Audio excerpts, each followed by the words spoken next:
এক গ্রামে এক দরিদ্র লোক ছিল, যার নাম ছিল আমির। তার খুব সামান্য সম্পদ ছিল, কিন্তু তিনি ছিলেন অত্যন্ত সৎ ও ধর্মপরায়ণ। প্রতিদিন সকালে নামাজের পর তিনি আল্লাহর উপর ভরসা করে কাজের সন্ধানে বের হতেন। একদিন অনেক খোঁজাখুঁজির পরও কাজ না পেয়ে তিনি মসজিদে ফিরে এসে আল্লাহর কাছে দুহাত তুলে দোয়া করলেন, হে আল্লাহ, আমাকে হালাল রিজিকের ব্যবস্থা করে দাও। সেদিন সন্ধ্যায় এক ধনী ব্যবসায়ী মসজিদের সামনে এসে আমিরকে বললেন, আমি তোমার সততা ও ইবাদত দেখে মুগ্ধ হয়েছি, আমার জন্য কাজ করবে?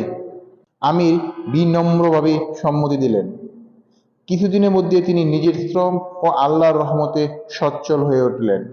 আমির উপলব্ধি করলেন যে আল্লাহ কখনো তার বান্দাকে নিরাশ করেন না, যদি সে ধৈর্য ধরে ও পরিশ্রম করে আল্লাহর উপর ভরসা রাখে।